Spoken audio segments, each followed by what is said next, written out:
Good morning, everyone, and welcome to another episode of Good Morning Soul. Today, I'm going to be talking about another animated short film. The one we're reviewing today is pretty interesting. I did not know what to expect from this one.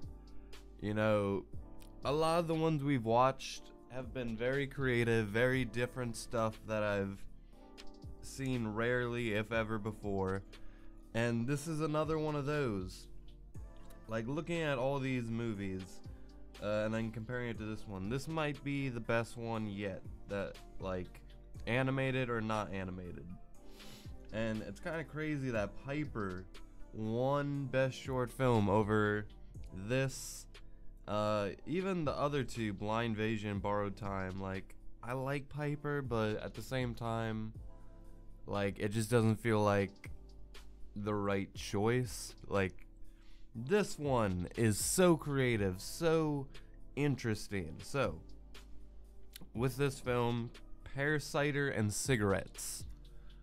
This one was about a friendship between the main character, who basically, it's like a first-person film almost, because we're seeing it from this guy's perspective. He gets a letter dropped on his doorstep, and the letter says, "This is your friend Techno.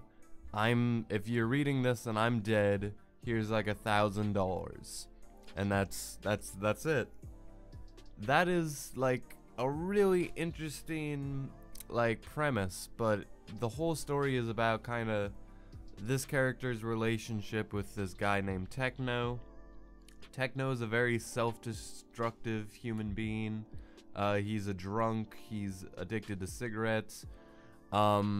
He makes his money through these like big extravagant, like, oh, the hospital gave me hepatitis C and I'm just gonna live off of like the 700 grand they gave me for the rest of my life. And at some point they go to China, and this guy is dying from a fucking liver failure. And they said, we won't give you a new liver until you stop drinking, but he keeps drinking, so he gets stuck in China for however long. And then they go to China, they get him out of there, they get him a new liver from some guy on death row. And Techno, the whole time, it's very sad to watch. You almost feel like you're watching a friend who's making bad life decisions in front of you.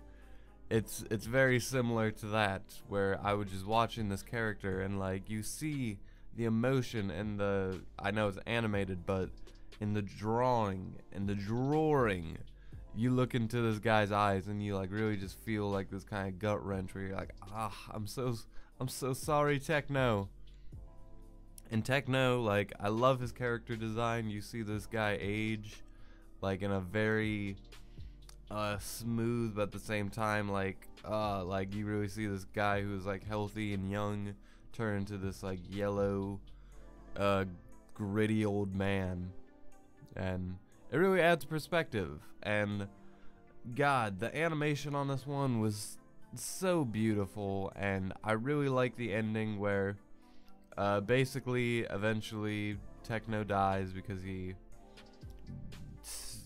even after all that, he still was being a reckless human being. And after he dies, his father, he collects his ashes. Because when he was really young, Techno was like this guy who was fun and doing all these things. I think there was a line in the movie that said he seemed like he had it all together, and also like he was completely in control and out of control at the same time. And that he was like this and when you're young, it kind of like is awesome, but it catches up to you. It caught up to this guy, and the way like we watch him like hobble because his leg is all fucked up. You watch him like really like hobble onto the plane to get home, and he's scared. That was a very like gut wrench feeling. And it ends with this cliff he used to jump off of. His father is throwing his ashes, and a gust of wind is caught by the ashes, and it flows into this group of people who are nearby. and the final line is the father saying, "Even in death, you're giving me trouble." I thought that was a very sad and kind of like, oh, like, but at the same time, like,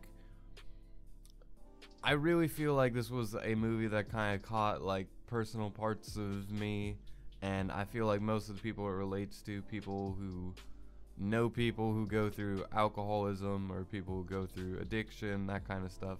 I think everyone knows at least someone. Whether you have someone like incredibly personal, like this is just this guy's friend. He's helping him out from the bottom of his heart, and this guy is kind of being like, "Fuck you," and that's a very real thing that goes on.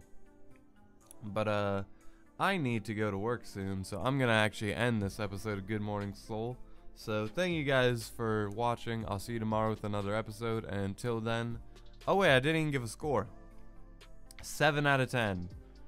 I really like this one. Anyway, I'll see you tomorrow, guys, and with that, I leave you.